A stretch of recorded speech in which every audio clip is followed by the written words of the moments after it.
सही जे कर तो भाई मेरी मेरी हस्ती नहीं बस्ती बना करे यार ठोकर गजब नहीं मारे यार गैर बन के यार ना सितम रवा करे यार ओ मेरे सामने गैरा नहीं बदम अंदर बेरूही ना मुख परता करे यार ओ कुछ ते रखे यार बरम महफूज मेरा वे संग दिला कोई खौफे खुदा करे यार मैं नहीं कहता पर वक्त जरूर आसी तेरे जबर दा टुटसी गरूर एक दिन अज पलकां ते तैनू बटाण वाले रफ्ता रफ्ता टुर जाणगे दूर एक दिन और ना ऐशान ते ना गुमान रहसी उसे वक्त ने तू मजबूर एक दिन खिजर याद कर तेनू जनान मेरी उसी कमी महसूस जरूर एक दिन ऐ माने दोस्त अजीज माने ते जो नासर साहब दो शेर सुना सुनो फरमाइश की सी कुछ बंदे ना की बिस्मिल्लाह जो साहब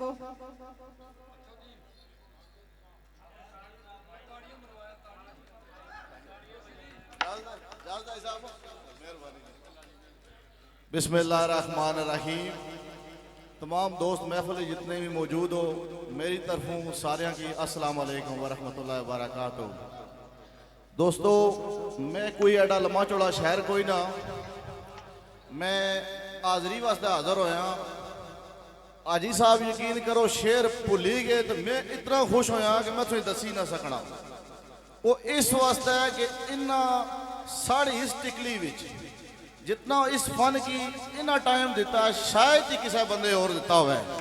स्पेशल सारे दोस्त एक बार तारियां मारो कि उम्र ने इस हिस्से भी कछी गया इन्ना पूरा टाइम इस फन की अज भी देने पे। मैं दुआ करना भाई साहब की अल्लाह ताला इन्होंने हिफ्ज़ो अमान बेशुमार सेहत सलामती अता फरमा।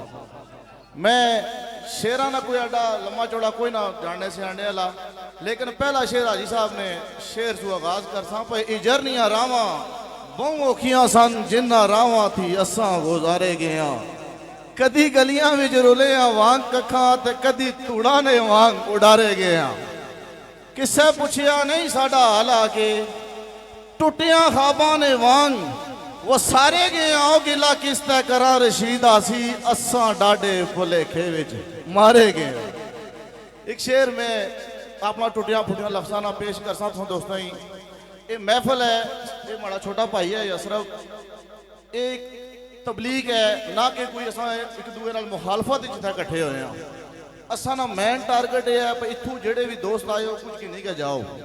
एक शेर है भाई आज ने मौजूदा इंसान है पर जिसने मैं भी सरे फरिश्त शामिल हाँ। चौधरी रबाब साहब जनाब गौर करे कि गाफिल इंसान कुछ सोच कर ले करके जबान तू हट जाने।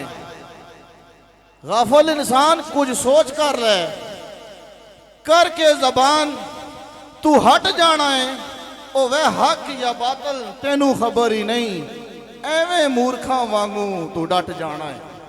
पर चंद सिक्कियां की खातर वो यार करके गला अपने भरावां ना कट जाना है। तेरे उत्ते ऐबत इंसान नासर आपे थुकना है ते आपे ही चट तेरे उत्ते ऐबत इंसान नासर आपे थुकना है ते आपे ही चट जाना है।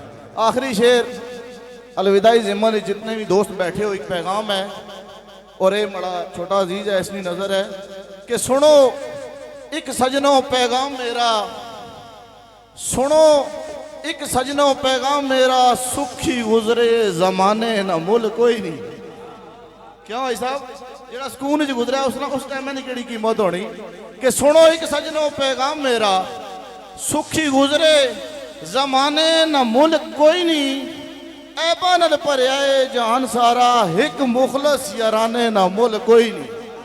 भाई किसी सालख इंसान पिछा जान देना ए इल्जाम जमाने ना मुल कोई नहीं। सारी संगत ने नखरे होए बहु नासर इस यार दीवाने ना मुल कोई नहीं। वाखिर दावाना अल्हम्दुलिल्लाह रब्बिल आलमीन। वाह जी वाह बहुत खूब।